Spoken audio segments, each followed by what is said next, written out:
Muy buenas noches, bienvenidos una vez más a nuestro Discipulado del Reino. Continuamos avanzando con esta clase número 1. Damos gracias a Dios por permitirnos estar aquí un lunes más. Le pedimos al Eterno que se sigan integrando, involucrando todos los territorios que están por allí sin discipularse y también las personas que se encuentran en el extranjero, personas que están en Colombia, en Perú, en Chile, en la Argentina, en Ecuador. Bienvenidos todos a sumarse a este discipulado del reino. Como todos los lunes, voy a comenzar pidiéndoles, antes de que oremos, voy a empezar pidiéndoles que registren allí en la caja de comentarios su asistencia, por favor. Muchos videos tienen 300, tienen ciento y pico de vistas y tienen 2, 3 comentarios nada más de la persona ahí diciendo de dónde nos escribe. Tienes que colocarnos tu asistencia para poder yo validar que tú realmente estás asistiendo a este discipulado del reino. Así que es muy importante que nos ayudes allí con, con colocando tu asistencia y que estés listo, preparado con Biblia, cuaderno y lápiz para recibir lo que el Espíritu Santo quiere hablarnos en esta noche. Ya empezamos con el tema número 1, el tema que se titula La obra del rey, la persona o la persona del rey, mejor dicho. La persona más importante de un reino es el rey. Eso ya lo vimos. Y vimos lo que ocurre cuando Yeshua es verdaderamente el fundamento de nuestra vida. Hoy vamos a terminar con esa clase y vamos a dejar una asignación, una tarea. Pero primero vamos a orar y vamos a darle gracias al Eterno por este maravilloso comienzo de semana, por este maravilloso lunes. Padre, en el nombre de Jesús te damos las gracias por el día de hoy. Gracias por cada uno de mis hermanos y hermanas que se encuentran conectados. Permite, Dios mío, que en esta hora podamos ser poderosamente ministrados por tu palabra, que llevemos todo pensamiento cautivo a la obediencia a Cristo y que podamos recibir no en nuestra alma, sino en nuestro espíritu la revelación de tu palabra, la revelación de la persona de Jesús, que podamos seguir creciendo como creyentes, como cuerpo de gobierno del reino de los cielos, y que en esta clase en la cual estamos sumergidos, la persona del Rey, podamos entender mucho más lo que representa para nosotros nuestro Señor Jesucristo, lo que Él hizo en la cruz y la forma como ha elegido comunicarse con cada uno de nosotros.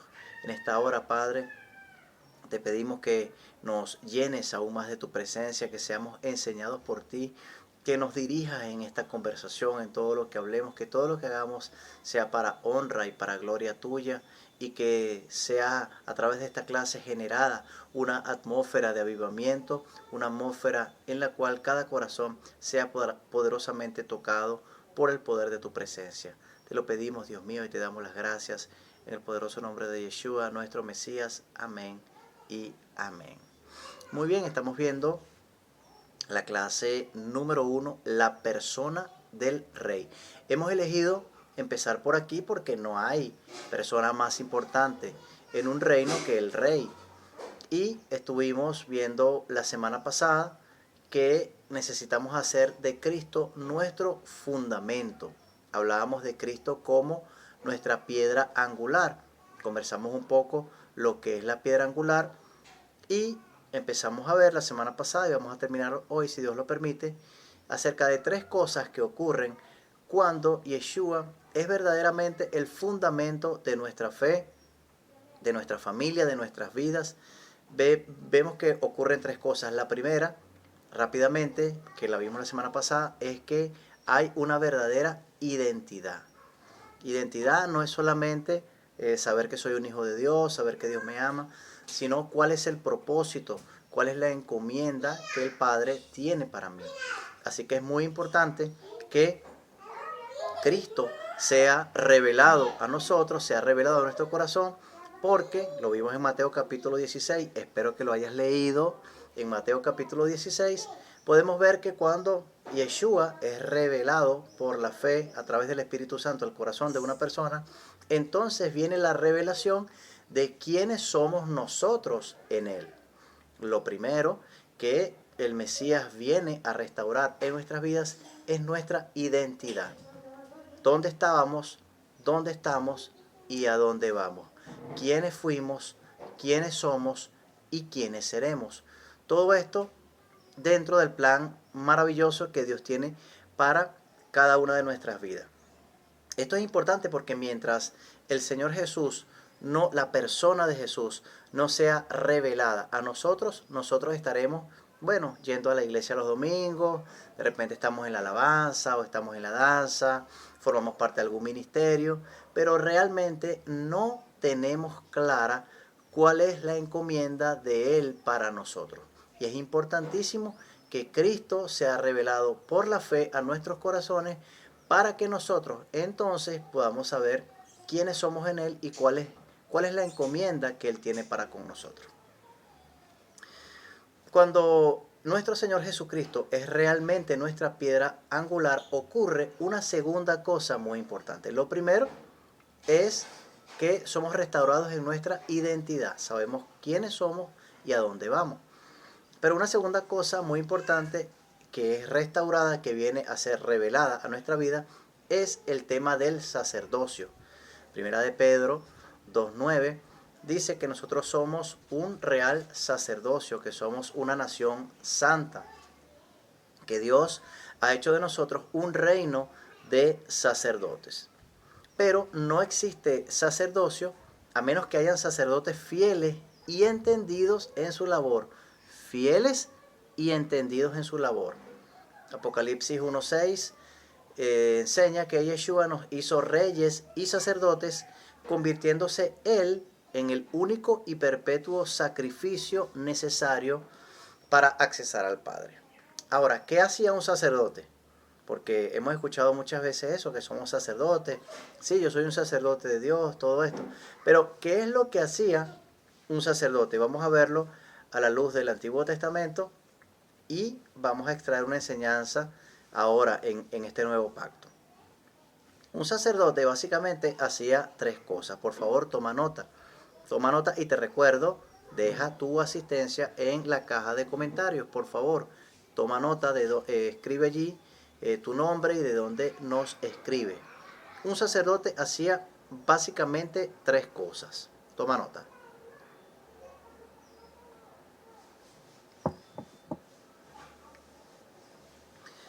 Lo primero es que un sacerdote era un mediador entre Dios y el pueblo para comunicar la voluntad del Padre en cualquier cosa. Es decir, el sacerdote era un mediador. La gente no se acercaba directamente a Dios, sino que había un sacerdote y ese sacerdote estaba allí, eso lo dice el libro de los Hebreos, puesto para ofrecer sacrificios a favor del pueblo. ¿Qué significa eso hoy en el nuevo pacto?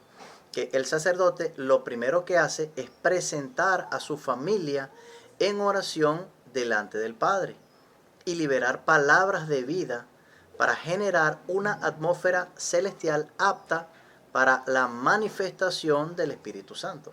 Es decir, que el sacerdote, el hombre, o si no hay hombre, la mujer que está allí, el sacerdote dentro del hogar debe ser quien promueve palabras de vida, debe ser quien ora por la familia, debe ser la persona que presenta a toda su familia en oración delante del Padre. Dios lo ha puesto por allí, lo ha puesto allí para que ejerza de sacerdote de su hogar, primeramente con el ejemplo, presentándose él como ejemplo, y por supuesto llevando a toda su familia delante de la presencia del Señor, no como un mediador, porque la Biblia dice que ya no hay mediador entre Dios y los hombres, sino que Jesucristo es el único mediador.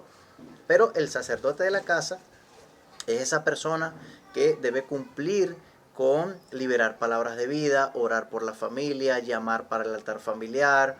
Es la persona que está a cargo, por decirlo de alguna forma, del cuidado espiritual de la familia. Entonces, lo primero que un sacerdote hacía era ministrar delante del Padre a favor de su familia.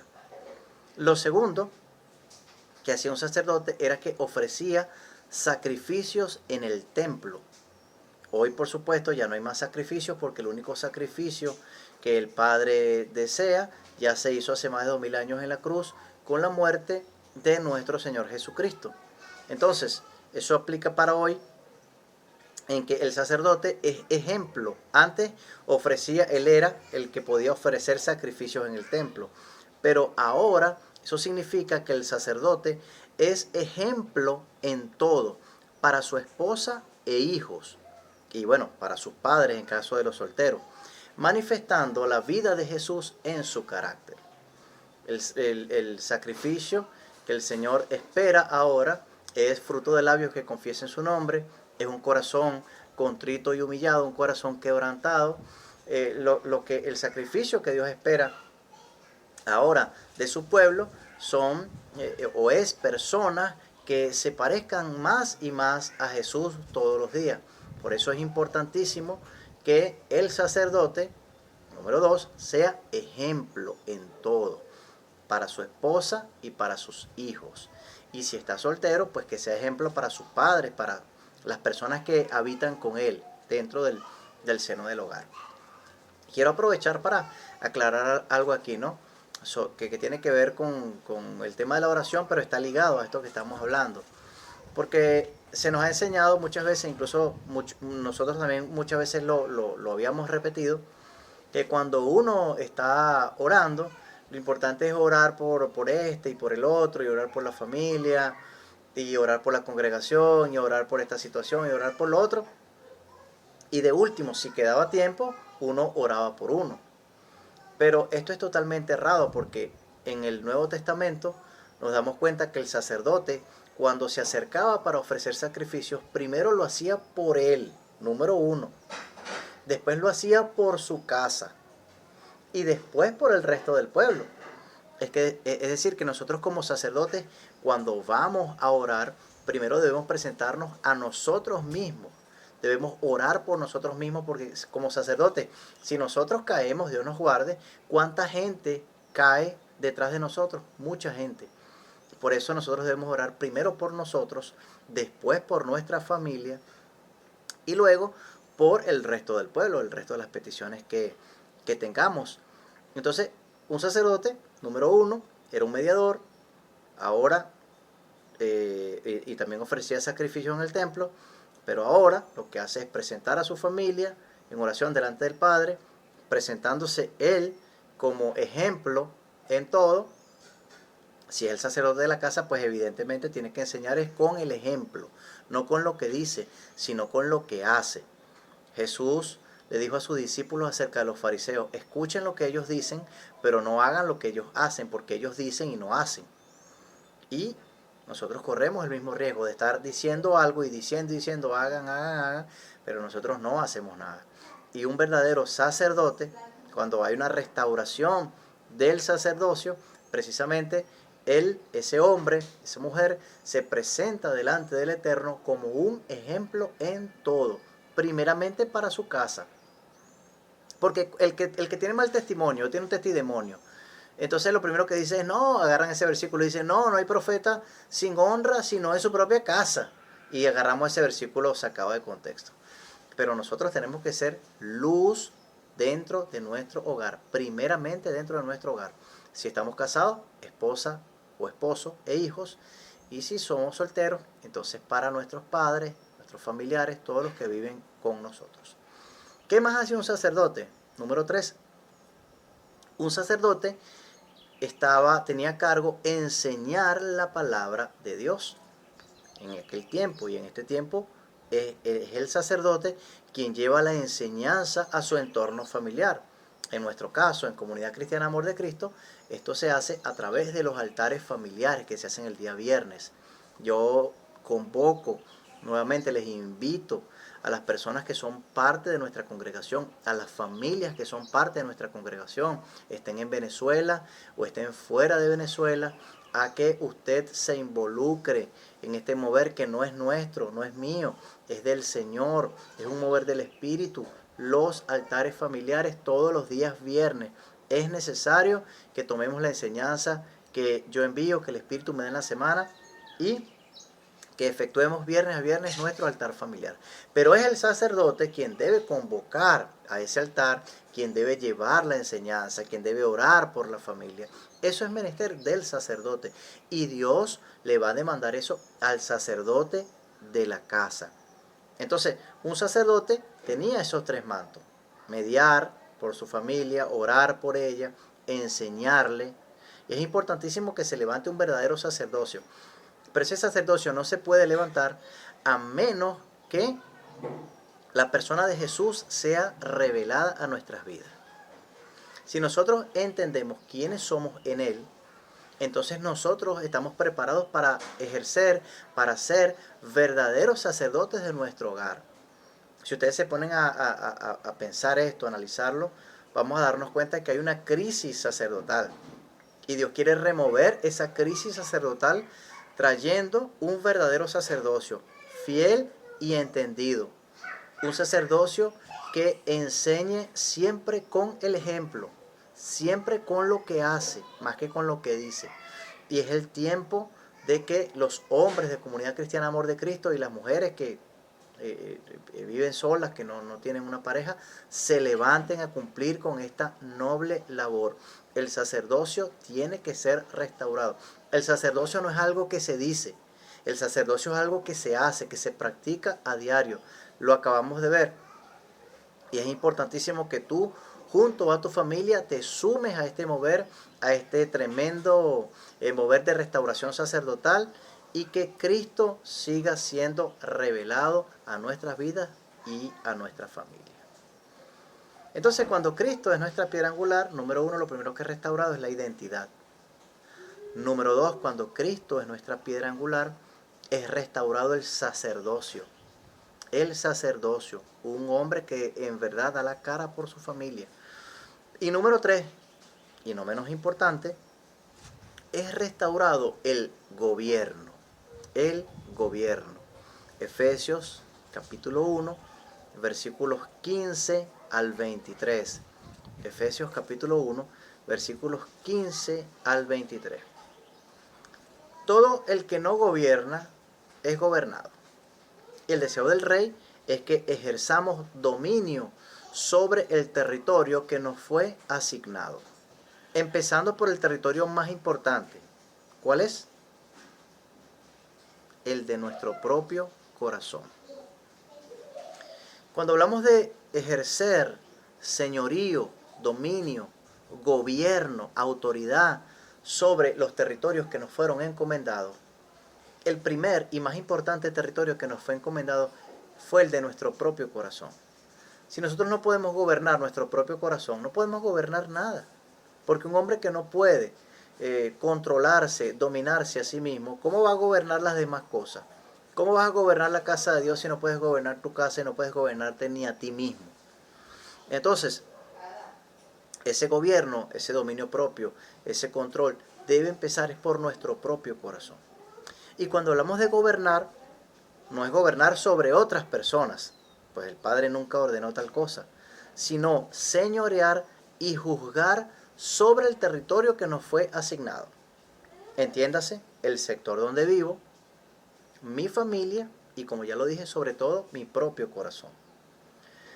Allá en la universidad, en tu lugar de trabajo, donde tú te desenvuelves a diario, ¿te conocen realmente como un hijo, como una hija de Dios, como una persona de testimonio, como una persona que tiene una palabra de bendición, una palabra de autoridad en su boca? ¿O simplemente te reconocen como un evangélico loco, o ni siquiera te reconocen como un hijo de Dios?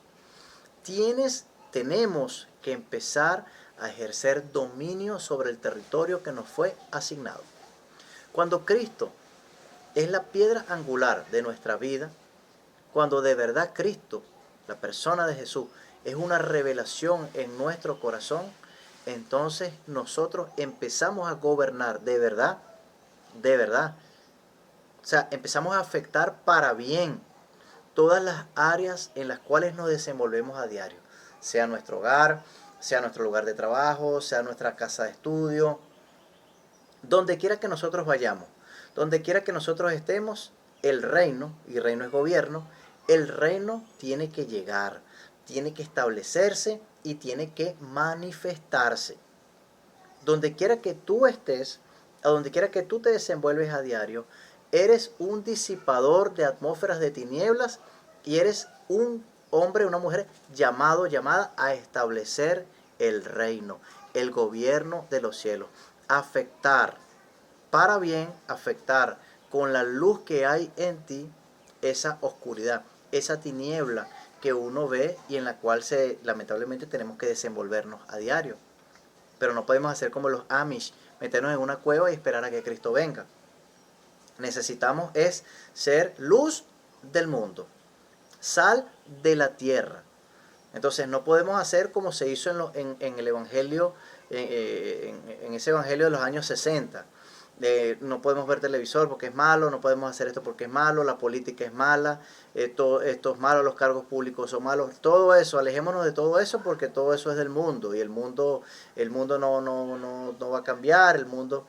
¿Y qué hizo la iglesia? Se aisló y Satanás tomó todos esos montes, monte de gobierno, el monte de la educación, el monte de la salud. Todo eso lo tomó el diablo. ¿Por qué lo tomó el diablo? Porque la iglesia lo dejó en bandeja de plata.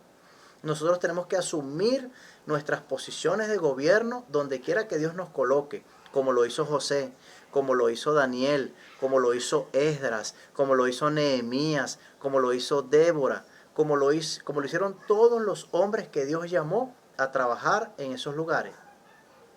Y así no haya sido llamado a trabajar en alguno de esos lugares. Donde quiera que tú estés, el llamado es hacer luz del mundo y hacer sal de la tierra. No hay otro. No hay otra cosa.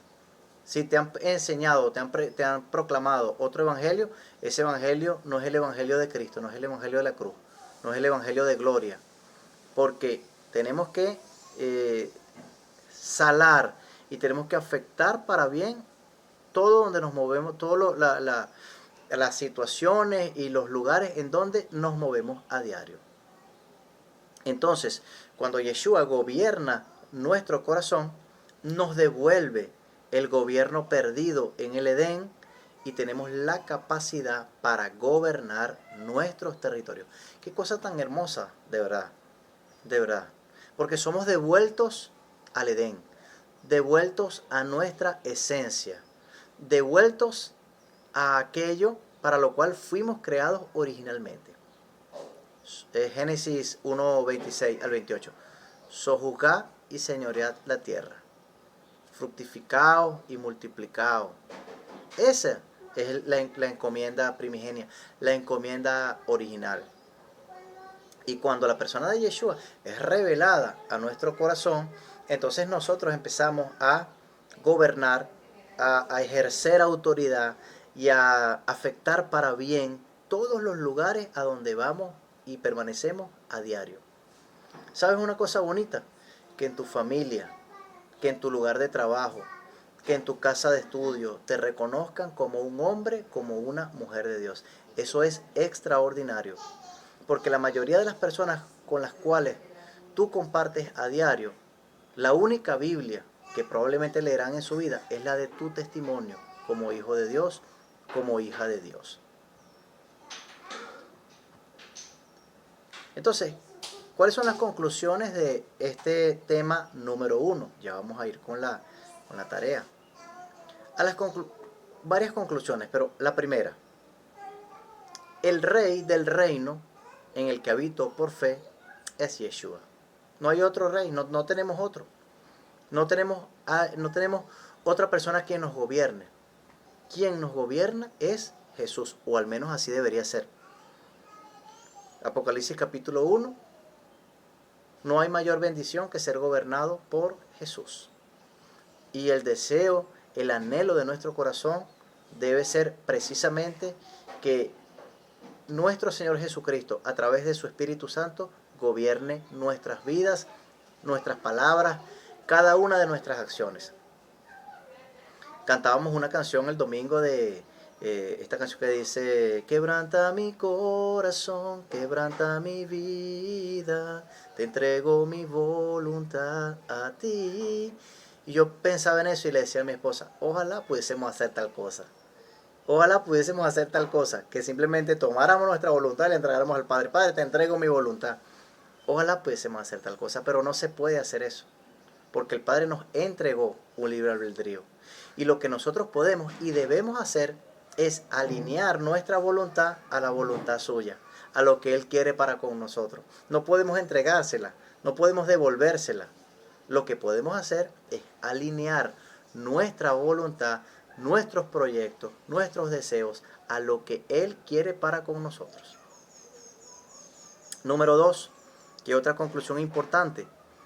El fundamento del reino, evidentemente, es la persona del rey, es Jesús.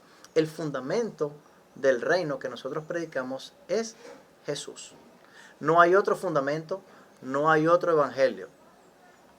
La palabra del Señor dice, Pablo le dice, si mal no recuerdo a los Gálatas, que si alguno viene predicándole otro evangelio sea anatema, porque, y dice él, no es que haya otro, sino que hay algunos que mezclan la verdad con la mentira y te empiezan a enseñar filosofías y cosas raras, y el fundamento de nuestra fe es Cristo, su vida, muerte y resurrección.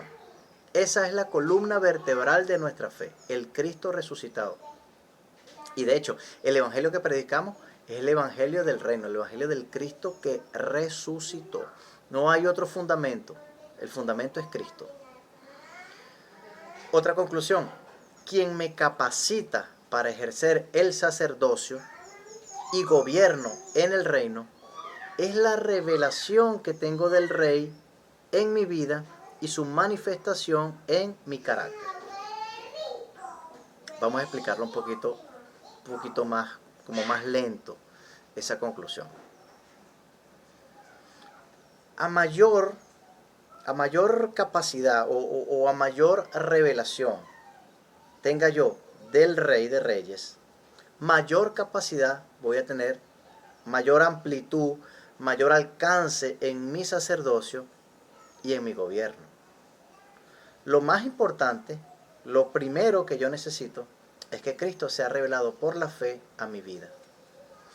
Y mientras más revelación yo tenga a través del Espíritu Santo del Rey de Reyes, entonces más y más voy a estar capacitado para gobernar y para ejercer mi sacerdocio. Porque vemos sacerdocios defectuosos o nulos dentro de los hogares. Porque vemos que no gobernamos en ningún lugar. Es más, somos unos gobernados hasta en la casa. ¿Por qué? ¿Por qué pasa eso? Porque tenemos muy poca revelación de la persona de Jesús. Puede ser que conozcas a Jesús, pero tener una revelación de su persona, eso es otra cosa. Y si tú no me lo crees, te pongo un ejemplo facilito. Mira la vida del apóstol Pablo. 17 años siendo instruido a los pies de Gamaliel, teniendo los mejores maestros, la mejor formación rabínica, fariseo de fariseos de la tribu de Benjamín.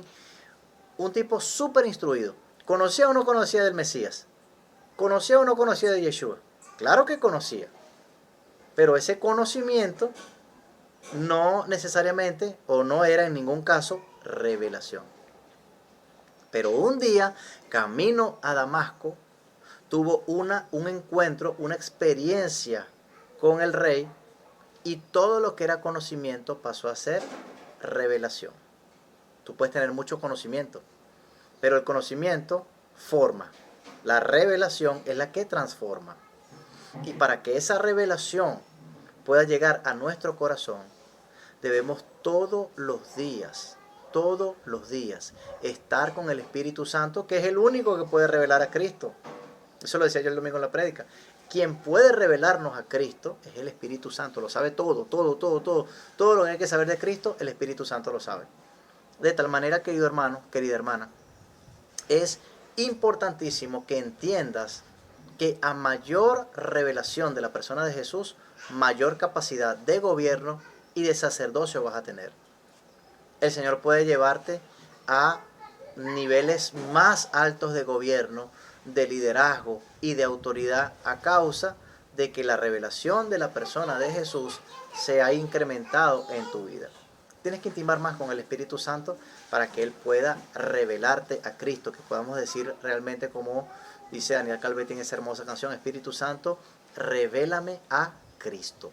Y Cristo, el Espíritu Santo, está deseoso de revelarnos hasta los más mínimos detalles de la vida y obra de nuestro Señor. Así que es importantísimo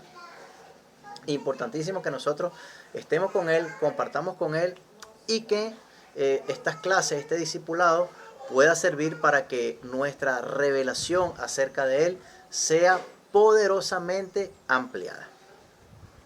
Si tienes algún comentario, si tienes alguna pregunta, alguna duda, te invito a que lo escribas allí en la caja de comentarios y ya vamos a estar respondiendo a cada una de esas inquietudes. También te insto a que leas y releas o veas y vuelvas a ver este video con esta clase para que pueda quedar un fundamento en tu corazón, el fundamento de la persona de Jesús. ¿Qué tal si vamos con una tarea ahora? Vamos a escribir una asignación para la próxima clase. Evidentemente no tengo yo cómo revisar si tú hiciste o no hiciste esa tarea, pero lo importante no es que yo te vea.